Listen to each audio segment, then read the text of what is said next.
Bom dia a todos. Muito obrigado pela presença maciça já essa hora da manhã, que é meio raro, né? Damos início a mais um Congresso de Direito Administrativo do Estado do Rio de Janeiro, já no 9º ano consecutivo. Ano que vem comemoraremos 10 anos de Congresso, né? Esse é um congresso, como eu sempre digo, com um perfil completamente diferente, né, de todos os seus congêneres no país. E sem falsa modéstia, e sem nenhum demérito para outros eventos similares e tudo mais, não tenho dúvida de dizer que este é o melhor congresso da disciplina que se faz, pelo caráter que ele tem de não ter nenhum intuito mercadológico, nenhum intuito de fazer brilhar egos ou vaidades. É um congresso com uma única e estrita finalidade de compartilhar conhecimento, de discutir coisas novas. Este congresso mantém o espírito sempre do IDAERJ, né, que é um espírito acolhedor e generoso. Aqui tem espaço os nomes consagrados, vocês veem no programa, né, nomes internacionalmente conhecidos, a começar pelo nosso querido presidente de honra, professor Diogo, Carlos Ari, enfim. E, ao mesmo tempo, os grandes nomes aqui do Rio, nossa Vanice, enfim, não vou ficar citando nomes individualmente para não magoar ninguém, a gente sempre esquece alguém. E, ao mesmo tempo, os novatos, como diz o ministro Marco Aurélio, né? Os jovens, mestrandos, doutorandos, que talvez ainda não tenham nada publicado, ainda não são nomes conhecidos, mas que têm algo a dizer. E a porta sempre se abre para eles. Essa é uma tradição que vem do nosso idealizador, o Marco Juruena. É uma tradição que vem se mantendo ao longo dos congressos. Em todo congresso sempre tem alguém que nunca falou antes. Neste não vai ser diferente, né? Então vamos dar início. Quem ia fazer a abertura seria a nossa Procuradora-Geral, Lucialéia Guimarães Tavares. Ela vem, mas vai fazer uma abertura que não vai abrir. Porque ela está com compromisso agora. Vocês podem imaginar a loucura que está a vida da Procuradora-Geral do Estado nesses momentos, do Estado do Rio de Janeiro. E ela está com compromisso de trabalho, pediu que me desculpasse o nome dela, e vai chegar um pouquinho mais tarde para dizer umas palavras, acho que umas 11h30, por aí, ela ficou de subir para cumprimentá-los, né? E, sem mais delongas, apenas agradeço aqui aos componentes da mesa. Quem vai presidir esta mesa é o nosso procurador-chefe do Centro de Estudo Jurídico, Leonardo Matieto, com a presença da Vanice Lírio do Vale, um membro, um founding mother do IDAERJ, um dos fundadores, uma fundadora do IDAERJ também, junto com Marcos e Diogo e Companhia Limitada, Gessé, né? Quem mais, né? Sérgio Andréia, enfim, todos eles vão participar aqui. Agradeço também, não tenho como deixar de externar, embora seja a minha casa, mas eu agradeço a ela, a Procuradoria-Geral do Estado, de dar todo o apoio necessário para a realização desse evento. O Gabinete da Procuradoria todo ano encampa animadamente a realização desse congresso aqui, a gente só tem a agradecer por isso. Agradeço a chefia do Sejur, por também disponibilizar todos os meios para que isso pudesse acontecer. Agradeço ao pessoal dos bastidores, que nem sempre aparece, mas sem eles isso não aconteceria. Os funcionários, os servidores do Sejur, que se desdobram nas suas atividades rotineiras para poder também apresentar esse congresso. Para que ele esteja acontecendo, é preciso que haja alguém administrando a luz do auditório, as fotos, né? Enfim, todo o aparato instrumental para que isso possa acontecer. Então, também, sem citar nomes um a um, agradeço aos servidores do Sejur, que são fundamentais para isso. E, sem mais delongas, passo a palavra ao nosso presidente desta mesa, professor Leonardo Matieto, para a gente poder começar os trabalhos. Muito obrigado.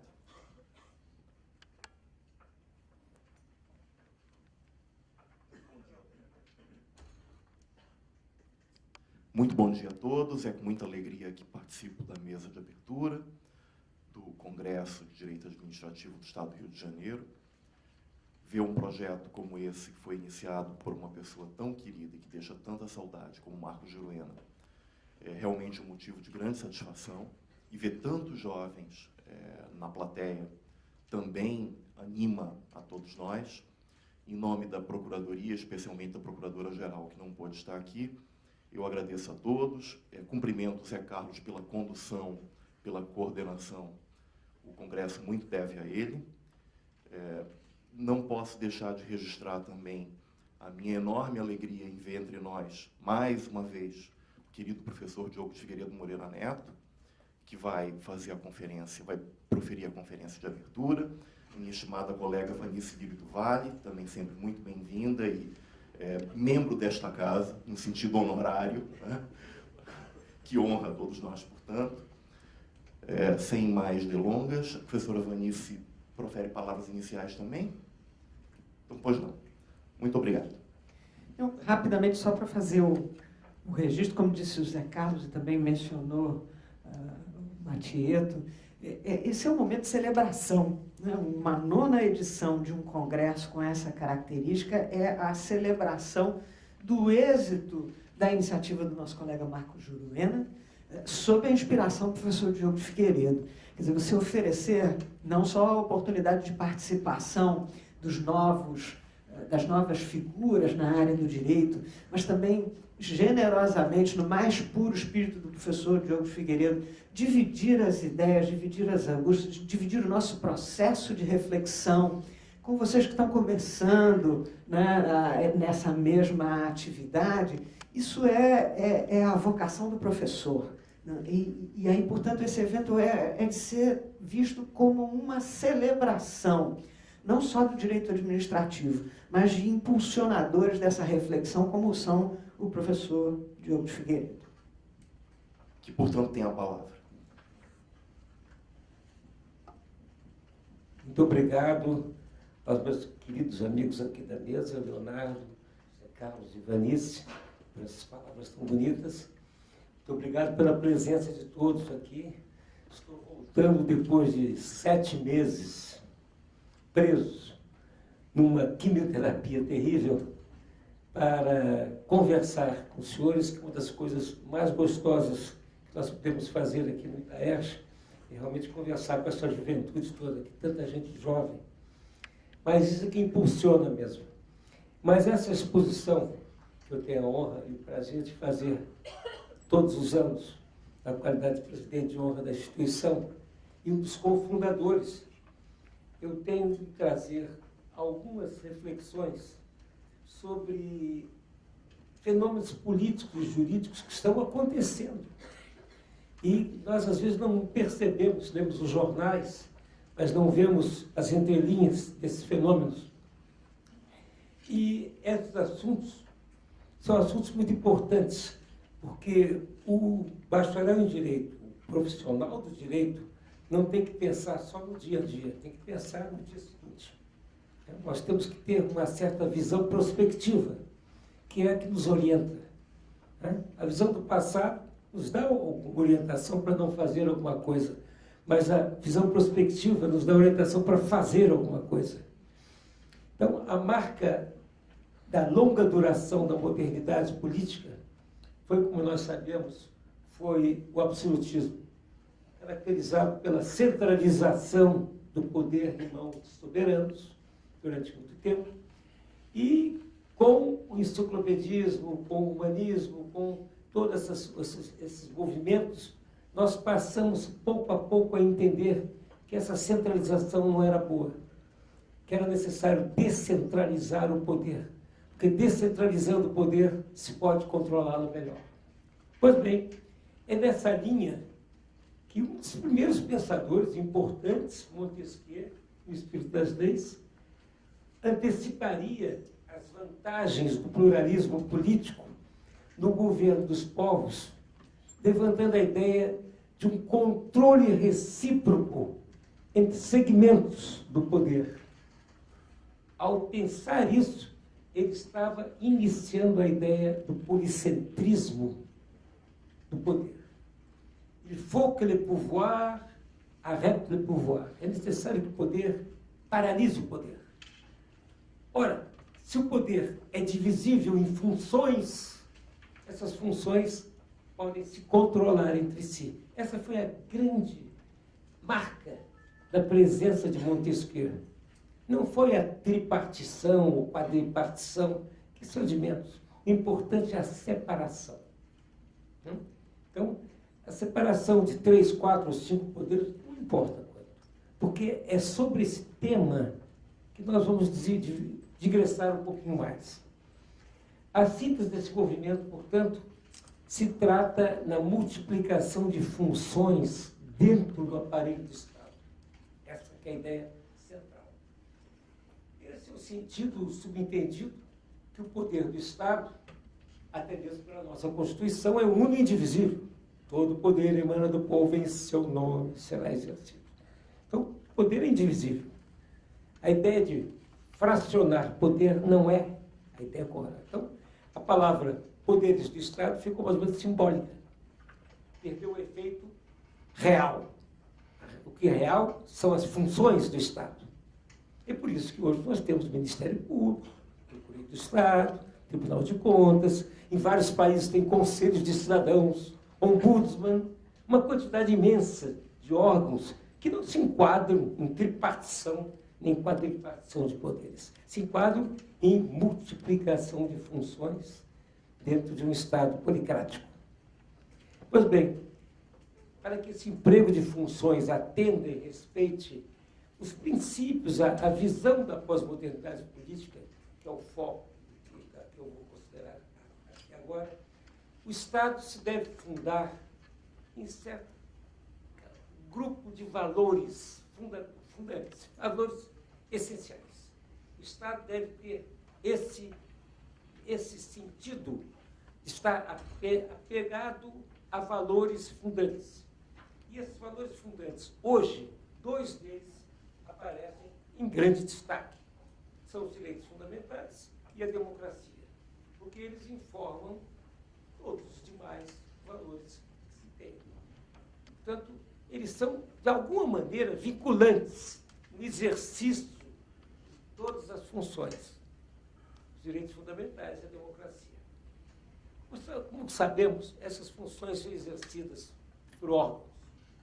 Quantos órgãos sejam, não tem importância.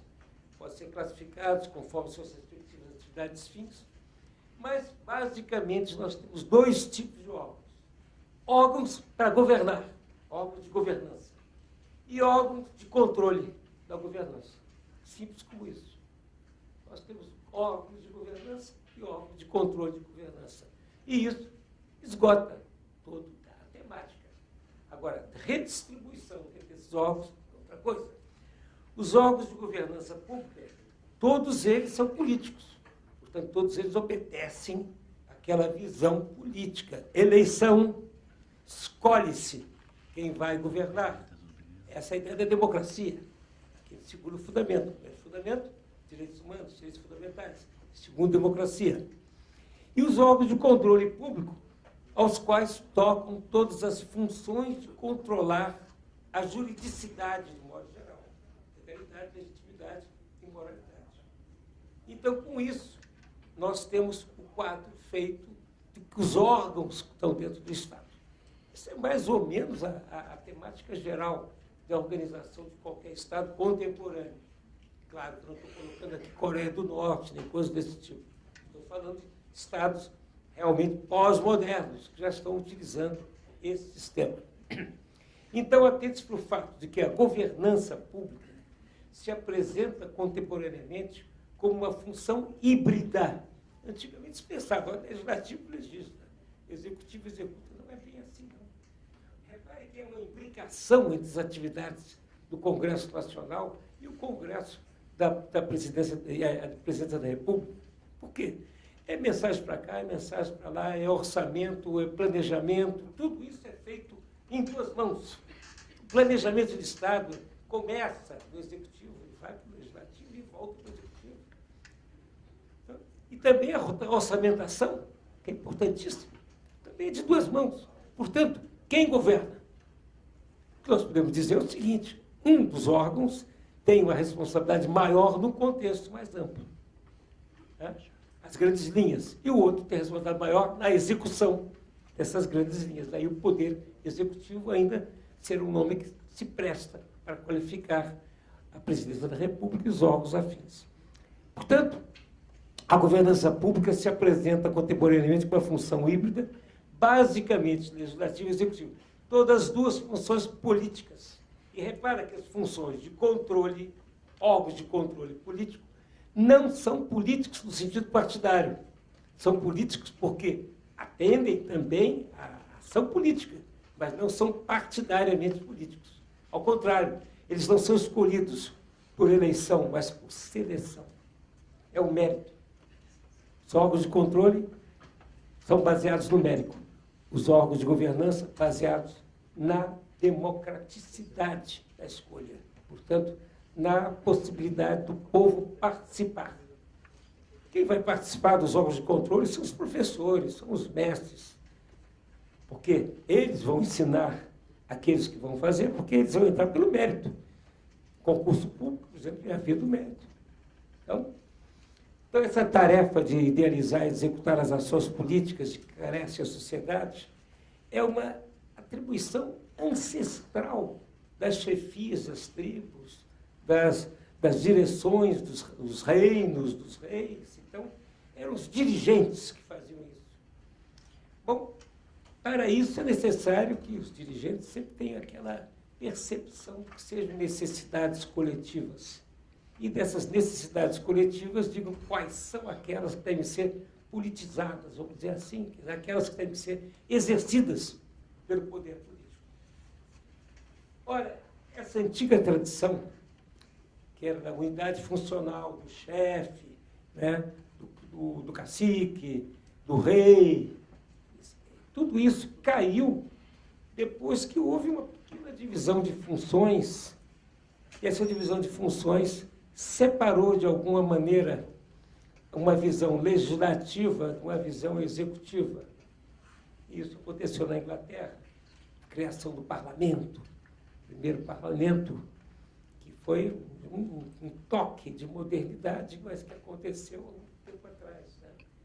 Então, essa função do parlamento passou a ser uma função que dividia o poder, então, concentrado na mão dos soberanos, dos reis, que era a velha tradição,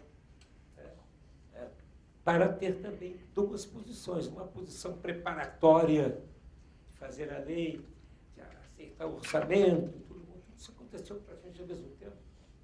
Né?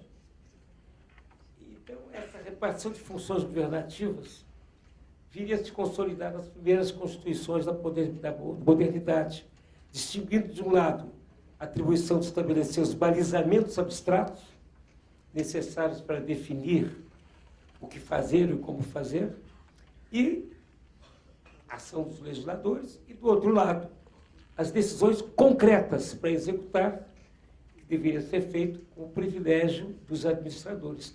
Então, mais uma vez, uma divisãozinha. Então, esse resumo breve, esse histórico conformador do modelo de governança que nos chegou, até agora, ao Estado pós-moderno, é um modelo que os conceitos de separação de poderes, não de tripartição, de quadrupartição, não interessa, a separação de poderes passa a ser importante no sentido de que o poder não deve estar concentrado. E quanto menos concentrar o poder, mais fácil de controlá-lo. E quanto mais se separar órgãos de governança de órgãos de controle, mais nítido fica o trabalho do controle.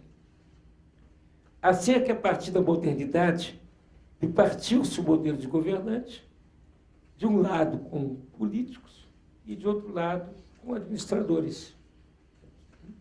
Mas não é essa a tradicional e hoje obsoleta parte da vida contemporânea que que recebemos. A interpretação funcional estrita e formalmente desagregadora do poder estatal acompanhou tudo isso. Isso foi um defeito. Entendeu-se que, ao fazer separação de poderes, se desagregou o poder. Não, não se desagregou o poder, ao contrário.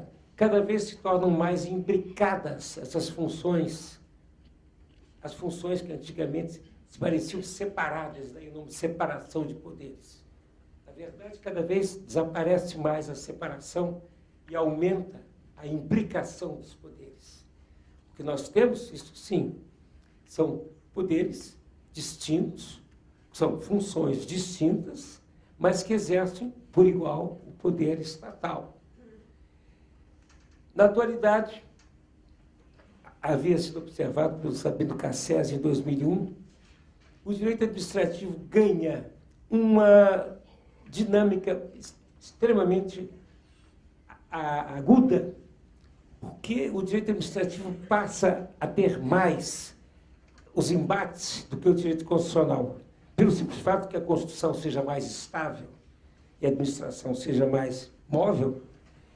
A verdade é que Cassese dizia, em 2001 já, que o campo de batalha das mudanças em curso passa a ser do direito constitucional para o direito administrativo.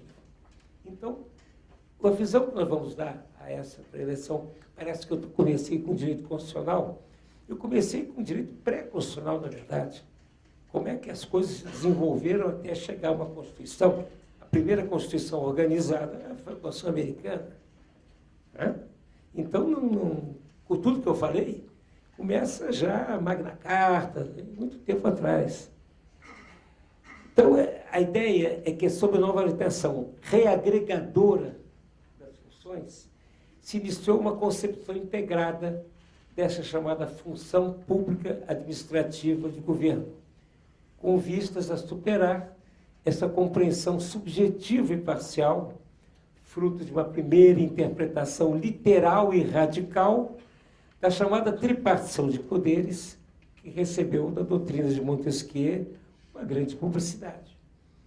A pós-modernidade já está possibilitando essa revisão, ou melhor, essa atualização desse velho dogma, para aceitar como um avanço da ciência do direito público esse esforço sistemático de juristas contemporâneos.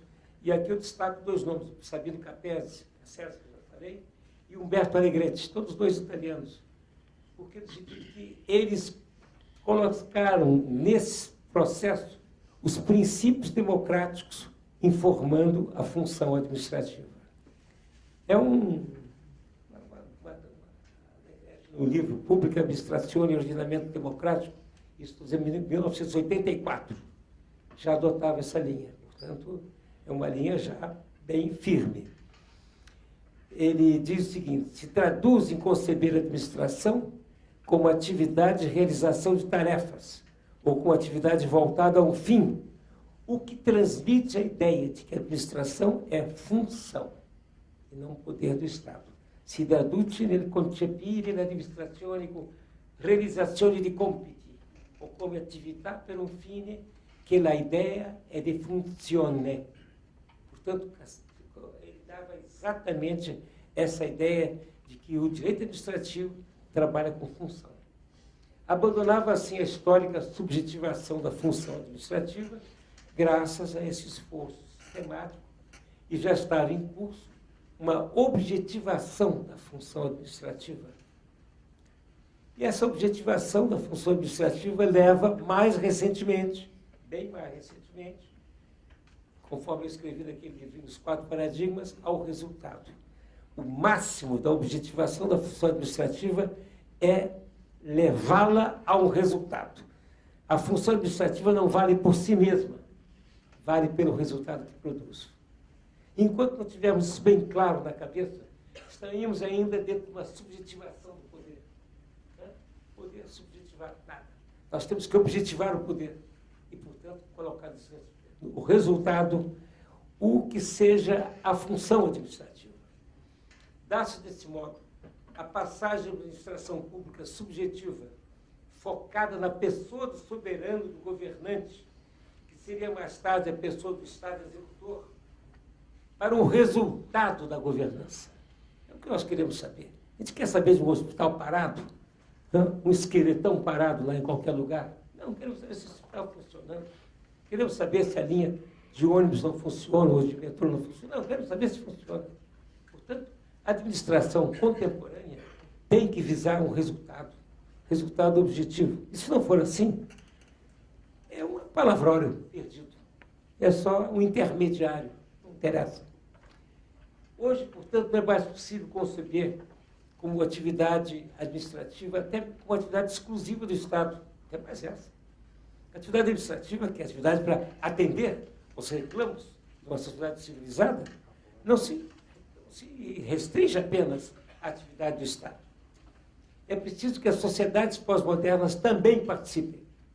E aí entramos com outro elemento, o elemento de acompanhar e fiscalizar as funções, que é a atividade da sociedade. E tem mais. Se exige mais que a atividade, além da atividade de acompanhar, superintender, ela participe diretamente em face do Estado por um complexo de participações franqueadas ou organizadas. Portanto, nós temos, então, entidades que fazem essa ponte entre a administração pública e a sociedade. E vão se multiplicando essas entidades. E hoje nós temos essas entidades em tal número que nós podemos falar até de transadministrativismo. Isso é a possibilidade de entidades ultrapassarem as fronteiras do Estado organizado e atenderem a interesses coletivos, até mais de um Estado, né, diretamente. Claro que tudo isso dentro de um contexto de harmonização, evidentemente, senão não teria o menor sentido. Não pode haver. Quanto às funções de controle, então falamos funções de administração, funções de controle que durante a modernidade eram predominantemente mais políticas do que jurídicas, já no final desse período se ampliam, de início, discretamente, atuando através de duas instituições, a correção judicial dos atos administrativos e o controle específico das contas públicas. Foi o que nós herdamos das velhas constituições, Judiciário, Tribunal de Contas. Era ainda um tímido começo de um imenso, robusto progresso que nós teríamos que apreciar depois da Segunda Guerra Mundial, ampliando e diversificando essas duas novas funções, que assim, em pouco tempo, olha, a pós-modernidade é recente, se aprofundariam, se reforçariam para conformar um todo atual, bem concebido, sistema de controles neutrais. É isso que nós temos que guardar. Nós temos que ter um sistema de controles neutrais. Por que neutrais? Não são partidarizados, não fazem a política partidária, mas a política dos valores. Porque os valores também exigem uma política, mas não uma política partidária. Os valores, ao contrário, eles aglutinam em torno dos valores, portanto, não partidarizam. Os partidos, o nome já diz, tem que separar. Os valores não, os valores agregam. Então, são duas posições que têm que coexistir. A posição política partidária, que é desagregadora, partidos, não tantos quanto temos agora, mas alguns países, alguns partidos têm que exigir. Mas, por outro lado, o que não é desagregador são os valores são agregadores. Então, os controles têm que estar do lado dos valores agregados. E a política partidária tem que estar do lado da desagregação. Assim se reparte hoje o sistema de controles neutrais sobre as funções governativas que são político-partidariamente comprometidas.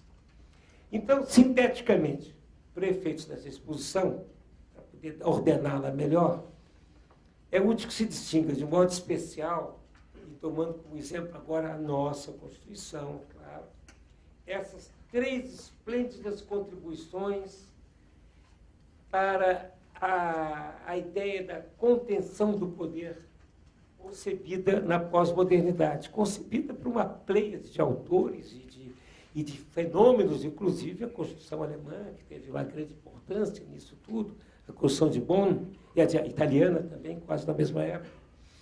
Uma função de controle jurisdicional ampliada, não mais limitada ao controle da legalidade, mas estendida ao controle da legitimidade e até da licitude. A moralidade entrou na Constituição, portanto, nós podemos controlar o que se chama a licitude, moralidade, desempenho do poder.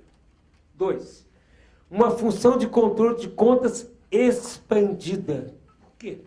Não mais restrita a um acerto contábil, mas dotada de uma supervisão bem mais abrangente da gestão pública, financeira, orçamentária, patrimonial, operacional. Portanto, não é mais uma corte de contas só. A contabilidade já ficou no passado. Isso aí ficou lá na sua origem belga. Né? A origem do Tribunal de Contas nosso é belga. Na verdade, ele nasceu um pouco antes, pode ser outra conferência. Na verdade, a ideia de contabilidade prevaleceu durante muito tempo. Hoje, passa a ler a Constituição, vê que tem uma pletora de funções que são políticas. Né? Como é que eu vou controlar, por exemplo, o aspecto de legalidade? É mais que político até. Então, aí a terceira é a função de controle social. Esse é o controle cidadão. O controle cidadão não é mais adstrito a peticionar junto aos órgãos do governo, aquela coisa que nós aprendemos na faculdade, o cidadão tem direito disso, tem direito daquilo. Não. Nós hoje atuamos diretamente no sistema jurídico como funções essenciais da justiça, que estão abertas a qualquer cidadão. As funções essenciais da justiça praticam uma série de atos que são importantíssimos, dos dois lados, administração e controle. No entanto, elas não pertencem ao esquema da administração pública, mas, sem dúvida nenhuma, é uma função de controle social cidadão. Por isso se chamam funções essenciais da justiça. E essa justiça está no sentido muito amplo, não é justiça pública só, não. Quando um advogado dá um conselho a um cliente, ele está praticando essa função, não tem nada a ver de justiça pública com isso. Essa função de justiça está num sentido bem amplo. Né? Então, uma peculiaridade dessas novas e complexas funções, em razão da sua necessária e característica natureza neutral, as suas respectivas investiduras democráticas não se processam por eleição, mas por seleção. Portanto, são dois campos diferentes. O campo político-partidário, eleição. Precisa a participação de todos para democratizar. E a outra não, precisa especializar valores, concentrar valores, explicitar valores, levar adiante esses valores. E, portanto, nós estamos num campo em que o regime do mérito é importante. Porque quando se fala em valor, eu tenho que falar em mérito. Um não pode existir sem o outro. Assim, as sociedades contemporâneas, profundamente modificadas pela revolução das comunicações, passaram a se caracterizar pelo pluralismo. Isso está em qualquer sociólogo aí, Castells, etc. O pluralismo é reconhecidamente uma das marcas da sociedade contemporânea. Mas mais do que isso, a complexidade. Cada vez mais as sociedades modernas, principalmente dos grandes países, se tornam complexas. Claro que a complexidade do Liechtenstein não é tão grande quanto a complexidade que existe num país continental como o nosso. Mas a complexidade realmente vai aumentando até dentro das cidades. E esse fenômeno tem sido observado constantemente, principalmente pelos sociólogos que estudam a cidade, dizendo que as cidades estão ficando extremamente complexas. Até mesmo essa divisão de bairros e tudo mais, vai criando condições especiais para cada área. Portanto, nós estamos vivendo uma sociedade não só plural, como complexa. E o que vem? O que advém desses dois elementos? A incerteza, a imprevisibilidade. E isso é o desafio do direito daqui por diante. Nós temos que vencer o pluralismo através da complexidade que ele apresenta e através da incerteza que ele traz e da imprevisibilidade do futuro. Se administrar é olhar para o futuro, já estamos diante do primeiro problema, é saber que futuro. Atendimento satisfatório dos reclamos de quê? Todos os reclamos. Entre eles, um que nos interessa particularmente, que é a juridicidade. O que se pede de juridicidade, não falo só em juízo, a quantidade de ações que se despejam nos juízos brasileiros, é uma coisa absurda, mas eu digo no sentido mais amplo da juridicidade. A gente exigir do órgão público, que não é juízo coisa nenhuma, um atendimento satisfatório e tudo mais. Então, isso ocorre através de demandas por legislações que possam satisfazer essa complexidade, essa diferenciação, essas indecisões, essas lacunas, essa necessidade de recomprimentos que traz a vida contemporânea. Em suma, nós temos que reconhecer com toda a franqueza que nós vivemos ainda momentos de anomia, apesar de termos vários órgãos legislativos. Senado, Câmara de Deputados, Assembleias Estaduais, cheio de câmaras de vereadores, 500 e tantas câmaras, mas vivemos um momento de anomia. Será que eu estou sendo exagerado? É não só a ausência, como obsolescência. Obsolescência seria mais correto. Obsolescência. A raiz de muitos dos problemas da governança contemporânea. Aliás, o próprio Cassese fala sobre isso, na crise do Estado, que essa anomia é uma anomia generalizada. Os sistemas de legislação adotados pelos países modernos é um sistema de legislação da Câmara, que faz as leis, e o Executivo, que as cumpre. Mas isso satisfaz também a sociedade?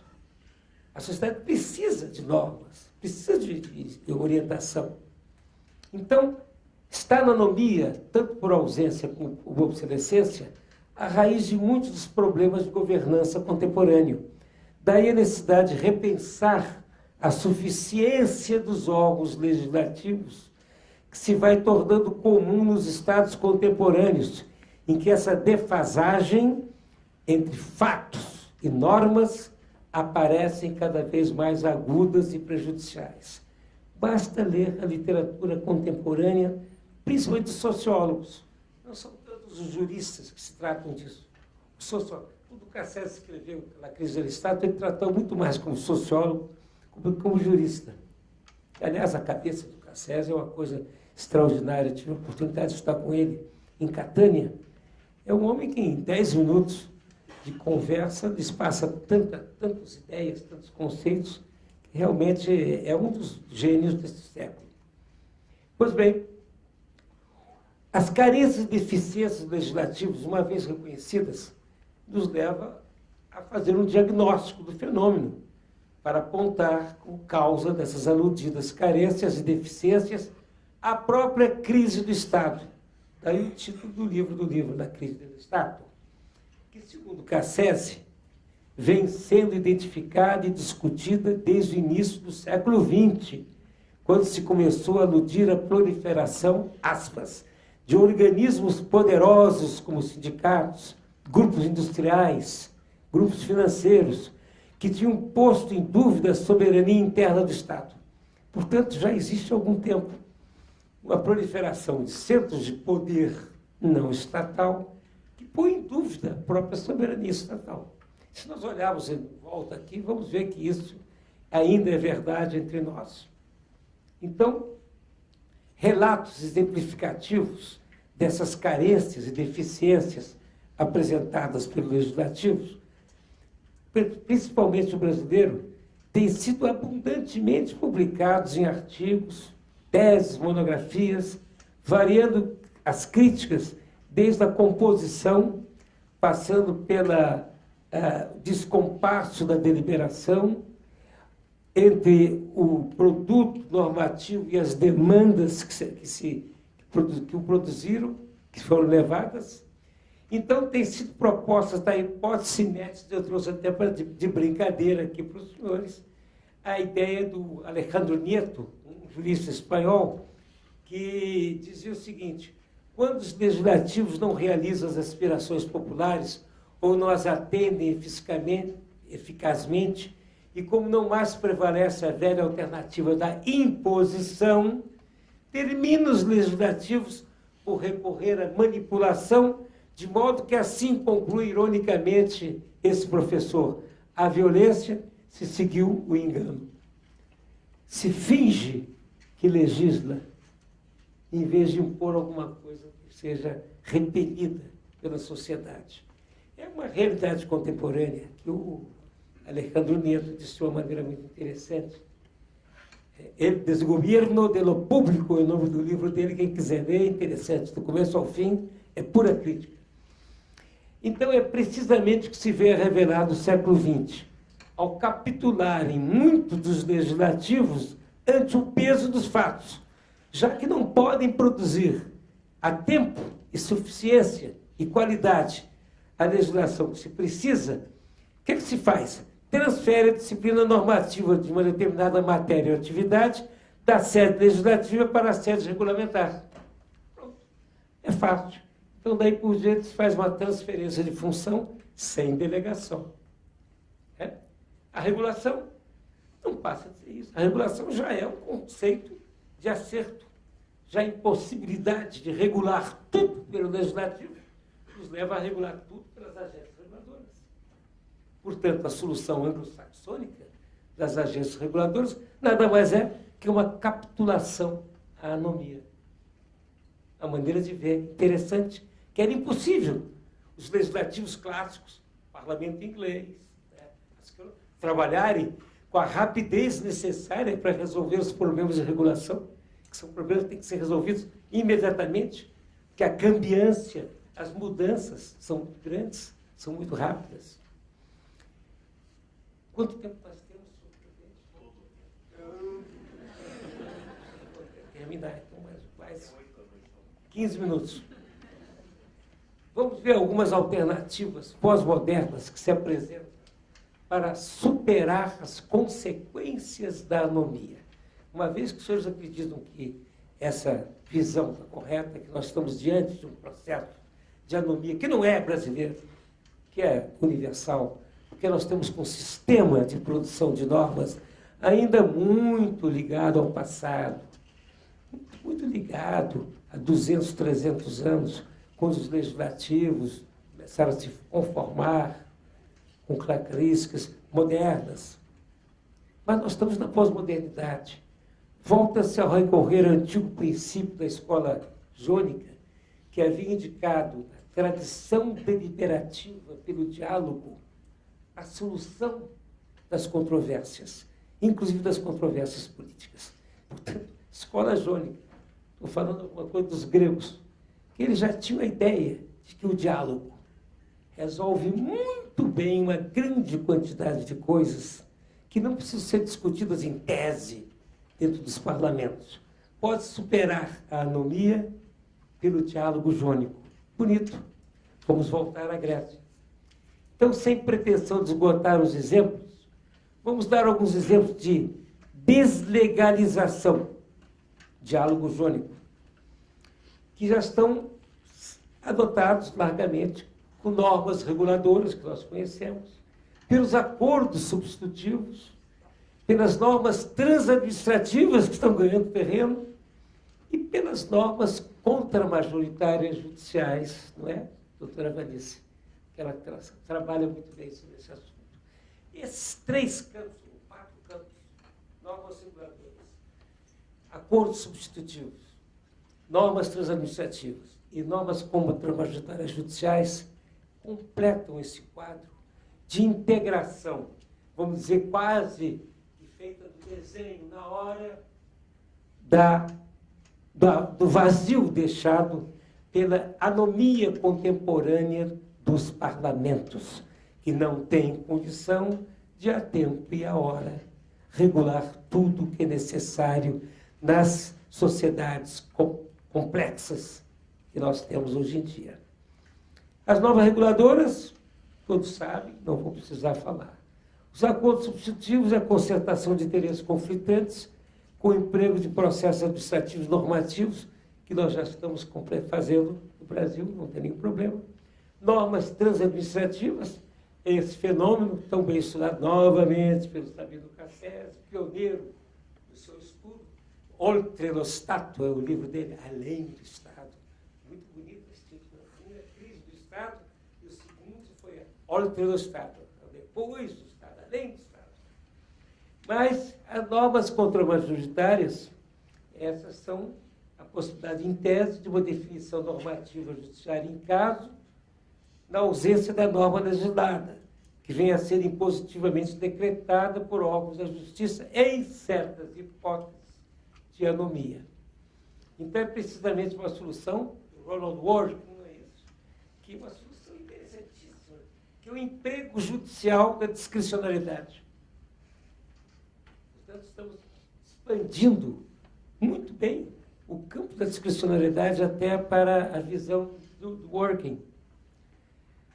Conceito e formação da vontade normativa democrática. Não vou me debater sobre isso, mas é necessário pensar que o princípio majoritário, em tese, o mais adequado para a tomada de decisões legislativas, cede também ao princípio contra-majoritário, que se mostra apropriado para tomar decisões judicativas. E muitas vezes o que se precisa de norma é uma norma para resolver problemas, e assim para eliminar quaisquer inadequações do sistema. Então, a norma não é só para criar alguma coisa no sistema, mas para solucionar problemas no próprio sistema. Precisa-se de normas. Democracia e funções essenciais da justiça. A neutralidade do juiz o limita só a atuar quando provocado.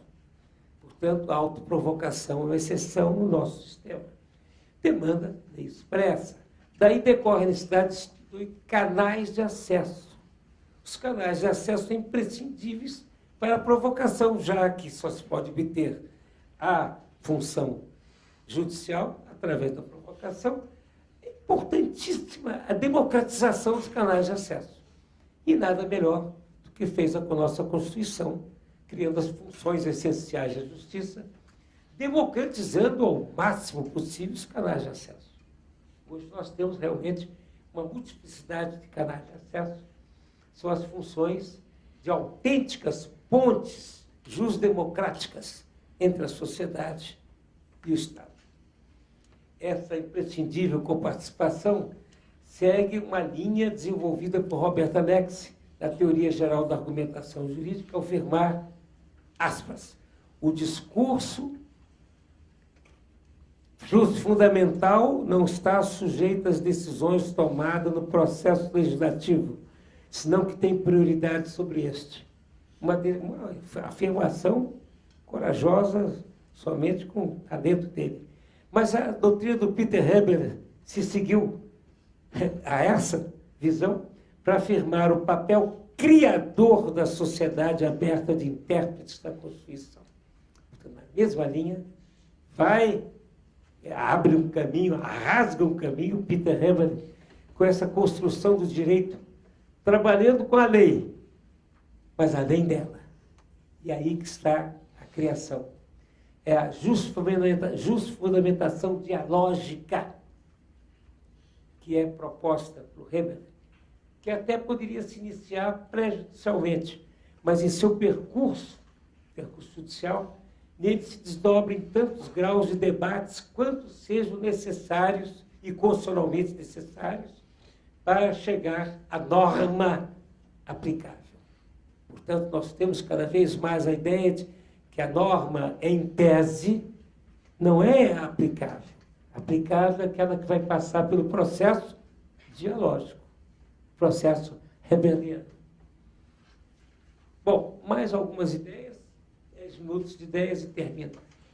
Quais são os desafios que mais um desses pensadores, e que eu tenho especial admiração e amizade pessoal, Antônio Henriques Pérez Nuño, ele escreveu um livrinho chamado Novos Desafios ao Estado Constitucional, Valores, Direitos e Garantias. E o Antônio Henriques Pérez Nuño, que não é nem do grupo madrilenho, do grupo da Complutense, o homem do Sul, mas o livro dele é de Alcalá de Henares, é de perto.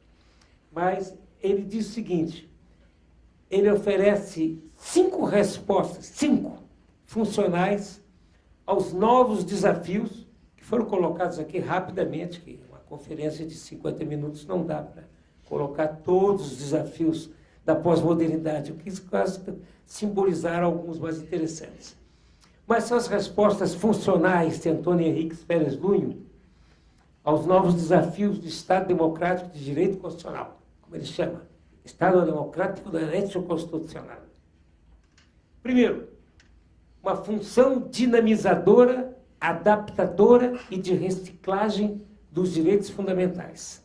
Não basta ter o conceito dos direitos fundamentais. O dialógico persegue os direitos fundamentais no sentido de aprimorá-lo e adotá-los conforme o tempo.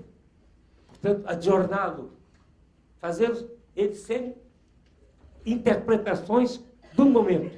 A função dinamizadora, adaptadora e de reciclagem dos direitos fundamentais é um desafio ao Estado Democrático de Direito Constitucional. Segundo, a função mediadora e orientadora. Olha que beleza. O Estado Democrático de Direito tem que ser mediador e orientador, quase uma função pedagógica. Terceiro, a função preventiva das agressões à liberdade. Não adianta ficar dizendo que tem direito a habeas corpus, tem direito a mandado de segurança. É a prevenção. A prevenção é muito mais eficiente do que a correção. A correção, em geral, até é difícil, dificultosa, às vezes não se consegue totalmente. A prevenção é mais democrática, mais generalizada. Eu crio organismos de prevenção contra agressões à liberdade. Eu estou avançando muito mais no sentido da democracia do que criar mecanismos de solução de embates contra a liberdade. Porque uma vez que a liberdade já foi ferida, você vai corrigir. Nunca a emenda é perfeita. Não é? A função preventiva das agressões à liberdade. Quarto, a função de afirmação e consolidação do sistema democrático do Estado Constitucional de Direito. Onde é que está essa função no Brasil? Mas é uma função, resposta funcional do Estado contemporâneo. Nós temos que ter funções de afirmação e de consolidação do sistema, até mesmo pela concepção do sistema, democratizar a concepção do sistema, para que todos entendam que nós fazemos parte do sistema, nós fazemos parte do diálogo. E sem isso, a democracia fica um pouco capenga, né? A democracia, a nossa, é de colocar o voto nas urnas de 2 em 2 anos. E quinto, a função esclarecedora do seu próprio significado e alcance. Isso é, a função de esclarecer a opinião pública. Essa que o Pérez Lunho coloca como uma função esquecida pelo Estado. A função esclarecedora do seu próprio significado. O significado do Estado, o significado dos valores que adota, o significado dos procedimentos que adota, o significado, enfim. Quem explica o Estado? A escola tinha aquela função, como é que tinha aquela, uma cadeira. Acabou isso, acabou. Não existe nada cívico para explicar o Estado. Quem explica o Estado? Professor de português? Nós temos pelo menos uma introduçãozinha sociológica para o Estado, para o pessoal do 2º grau. Não temos nada. Não temos nada. Nós estamos em vazio completo. Então, quem sabe haveria uma contribuição que as funções essenciais da justiça pudessem dar, uma visão de um direito democrático, não apenas no estágio de dicção legislativa, mas no outro estágio, o estágio seguinte, que é tão importante colocar o cidadão nisso, que é da interpretação dialógica, o diálogo. Voltar à escola jônica, escola do diálogo. Muito bem, eu tenho uma conclusão aqui, breve, página e meia. A democracia representativa, eletiva, parlamentar, ganhou uma saudável complementação contemporânea com a ascensão de uma democracia participativa, seletiva, judicial. Assim, a vontade da sociedade de expressão indireta pela representação se manifesta e se legitima pela via eletiva, enquanto a vontade da sociedade de expressão direta pela participação se manifesta e legitima pela via seletiva, a que for constitucionalmente prescrita. Portanto, ambas, por igual, democraticamente legitimadas e complementares. Isso termina o mito de que só o legislador está legitimado. Não, o cidadão está legitimado também, por ser cidadão até. O legislador é um cidadão já qualificado, mas nem por isso a legitimação é exclusiva dele. Então, essa é a primeira conclusão. Nós trabalhamos no sentido dialógico, no sentido que somos todos democraticamente legitimados. Não precisamos ser legisladores.